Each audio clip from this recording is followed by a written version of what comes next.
به نام خدا. وحیدرضا امیری هستم، مدیر مجموعه فیانی. دهه 70 رو به صورت جامع تخصصی در حوزه صنعت چای گذراندم و دهه 80 و بخشی از دهه 90 رو به فراوری، تولید، بسته‌بندی و فروش محصولات غذایی مشغول بودم.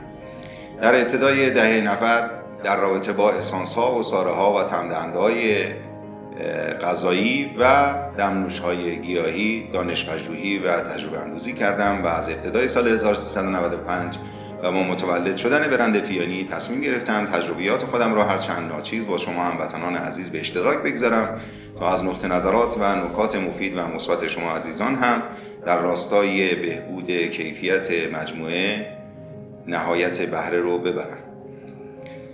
برند فیانی و محصولات فیانی کاملا طبیعی و ارگانیک هست و شما با خیال راحت میتونین از سنین خردسالی تا کهنسالی اون رو مصرف کنید.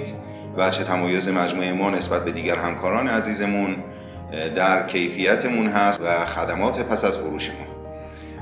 گروه های کالایی مجموعه ما به 4 دسته تقسیم میشه: گروه سنتی و فست‌فودی و طعم‌دهنده‌های گوشتی و طعم‌دهنده‌های تنقلات و آجیل. برای مشتریان VIP هم ما مواردی رو در نظر گرفتیم که در بحث مشاوره و طعم‌سازی اختصاصی برای این عزیزان هم در خدمتشون هست. برای کم کردن فاصله بین مصرف کنندگان گرامی، هموطنان عزیز و مجموعه اقدام به طراحی سایت نفیسی شده که با ورود به این سایت آگاهی کامل از محصولات برای شما به وقوع میپیونده و میتونین خرید امن، سریع و راحتی رو با ما تجربه کنید.